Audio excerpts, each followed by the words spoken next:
Hi, my name is Carolina Jesus, and I started an organization called Shelter of Wisdom, which is a very simple thing. We're a homeless shelter. We're based in Honolulu, Hawaii, and you might have heard that Honolulu has the highest rate of homelessness in the nation.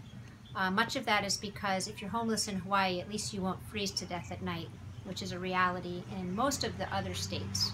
So about, I guess, 2003, I found out that Jesus Christ was real. I had been an anti-Jesus person before that, but I had my own experience with him, and I found out that he's definitely real, and he started talking to me, and I could hear him telling me what to do.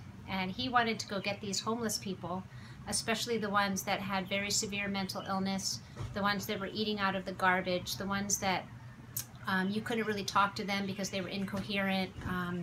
Their clothing was filled with doo-doo and shishi, and they were very unhealthy. They had medical issues, so he was really concerned about them.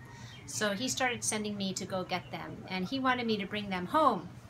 So that was a big stretch for me, but I did. I brought home women, and I brought home very old men, and then I helped them whatever they needed, you know, just doing whatever they needed. So and then that became bigger and bigger, so that it didn't really work anymore in my home. And then we formed a 501c3, a nonprofit, and then we started renting houses in the neighborhood. So at this point in time, we have 6 houses, and we have 63 men in 6 houses. And we're here with Franklin Wicker, Yes. and he has an awesome testimony to share. So basically, he has a diagnosis called schizophrenia, and it has caused a lot of problems for him in his life. And he used to hear lots of voices telling him to do the wrong things, making him confused. He's been taken advantage a lot by people on the streets. He's been homeless a lot. He's been incarcerated. And then he came here to us in what year? 2011. And he's still on probation. And so what happened is he stayed here for a while, and then we helped him get into an adult residential care home.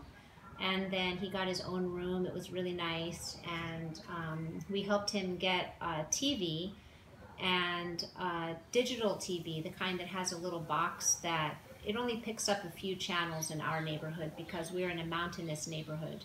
So tell them what happened when you got that TV, Frankie. When I got the TV, they got me 5 Christian channels, and from there. And from there, then I realized that Jesus really wants us to be good in this world and to be kind to each other and have peace. So Jesus pretty much trained me. So I'm a social worker, and I'm trained by Jesus. So I didn't know anything about that before. Before that, I was a mail carrier, I was a telemarketer, I was a farmer, I did all these different things. But right now, I know how to help anybody do anything. Any homeless person, whatever their situation may be, I can help them. And so I fronted the money to do the security deposits on the houses, and I used my own money to get the furniture and everything like that. And Jesus wanted it to be really nice for everybody. He wanted to bring people home to a clean and safe and healthy environment that is not like a homeless shelter, but that is a home. Well, aloha everyone. My name is Bill Smith. I live here at the Shelter of Wisdom.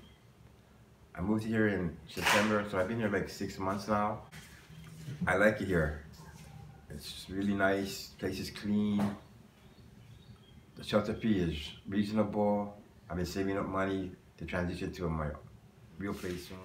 But anyway, as the years went on, my substance abuse level turned codependent. I started doing work. I started breaking my rules, doing work. As the years went on more, I went into full-blown addiction.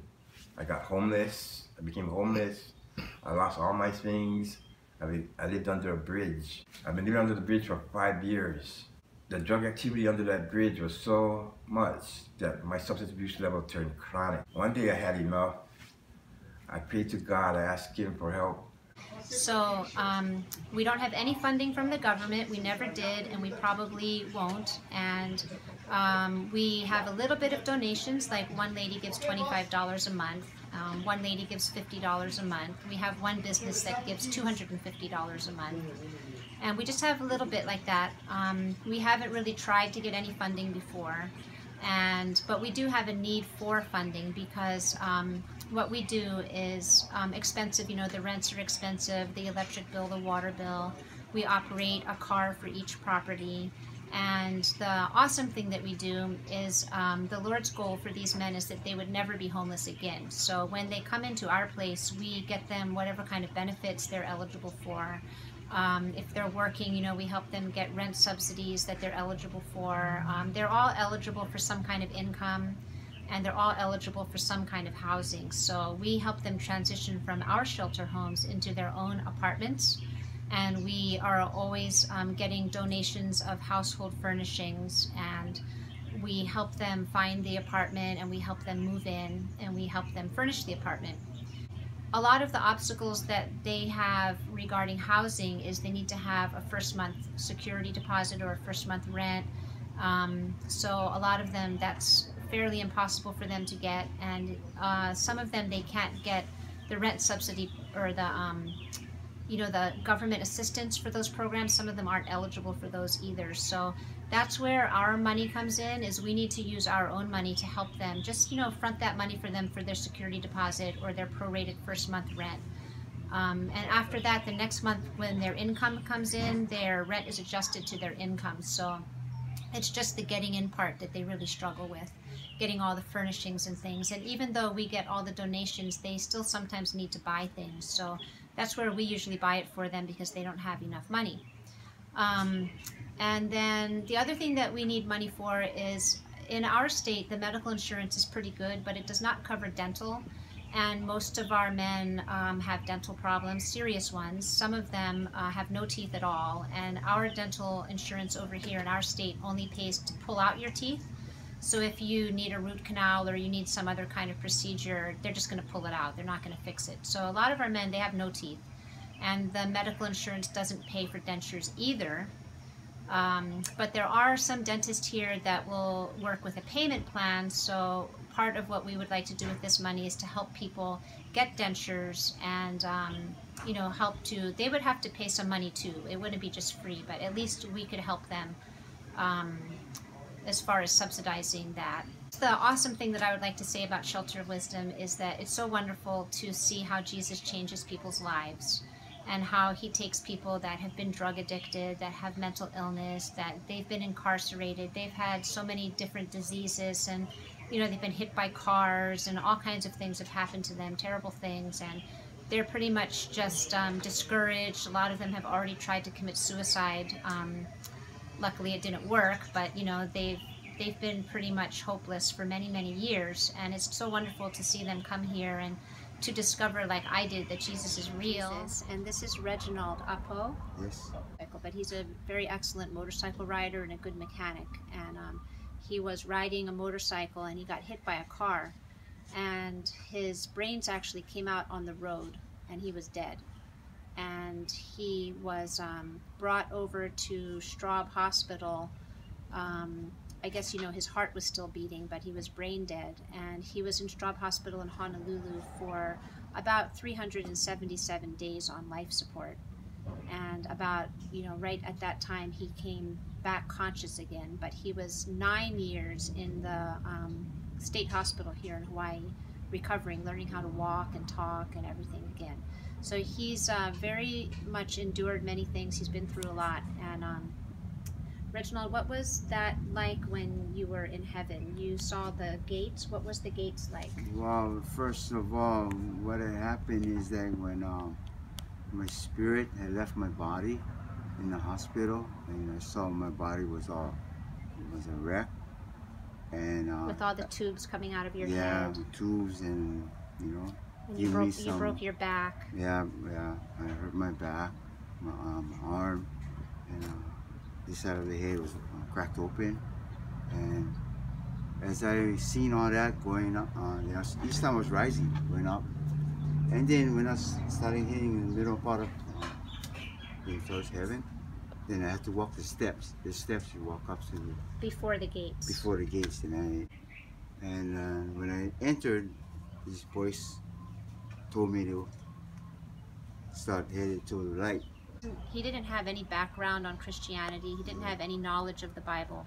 So he didn't, after this happened, he didn't even tell anybody about it because already he had a head injury and people thought he was crazy because he was in the state mental hospital. Yeah. So he didn't tell anybody for about, I think, 3 or 4 years after he came out. And then when he came to Shelter of Wisdom, then he told me. And then I showed him in the Bible where all of that was true. But he didn't have any previous knowledge of that. So if you would like to be part of what Jesus is doing here at Shelter of Wisdom with the homeless in Honolulu, there's a bunch of different ways that you can make a difference.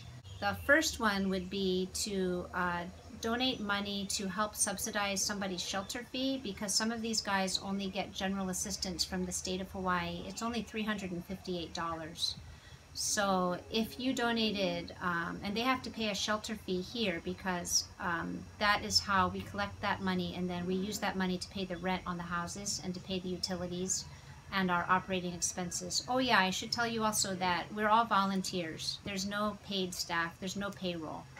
So it's, you know, whatever money comes in, it goes directly out again to cover the expenses. You could donate like $300 a month would be able to subsidize 2 men that have general assistance. And then they would be able to still pay something from their general assistance, but it would be much more affordable for them. And then your money would pay half of the rest of their shelter fee. So that would be $300 would be able to subsidize 2 men on general assistance for a month. And then there's also, we have, well, we're going to be starting a care home. We haven't started it yet, but a lot of the medically fragile people that are homeless do need to have a higher level of care as far as housing goes. There's also dental bills. So a typical dental bill is like average $1,000. It depends, you know, if the person needs a full dentures, if they need upper denture or something like that. So that is also something that is really worth doing, because these guys can't chew and they can't get good nutrition because they can't chew. They also can't speak because teeth are very important for pronouncing words. So they can't speak, they're ashamed to speak. They can't smile, you know, some of them are really ashamed, so it affects their employment. It's hard, you know, they're very self-conscious, and also it's not really, like a lot of employers, they're not going to hire somebody with no teeth. Those are some financial needs that we always have ongoing. The houses are always breaking down and the vehicles are always breaking down. And so if you did want to contribute something, the best way would be to write a check to Shelter of Wisdom and to mail it to our new mailing address, which is our new house that is the care home. And the address is 1965 Umalu Place, U-M-A-L-U, 1965 Umalu Place, Honolulu, Hawaii, 96819. And if you ever want to call us, our number is 808-383-9498. Yeah, so the most important thing you can do is pray for us and pray for our men. That's really the most vitally important thing, is to keep us in prayer. Pray for our care home that's coming up. Pray for the people that are going to operate it. Pray for the men that they would become free from all the addictions and the diseases and all their problems they've had in the past, and pray for them that they would get close to God and to Jesus, and that they would hear his voice, and that they would know what he wants them to do, and that they would move forward into the future that he has for them, because even if they're 80 years old, they still have an awesome future. I mean, I've witnessed that. You know, it's wonderful to see somebody in their 80s get back together with the last few siblings and family members that they haven't seen for 30 years. That's wonderful. We had some other people that died also, but before they died, they got together with all their family. So that's the exciting thing about being part of Shelter of Wisdom, is you get to see God in action in people's lives. And so thank you for considering.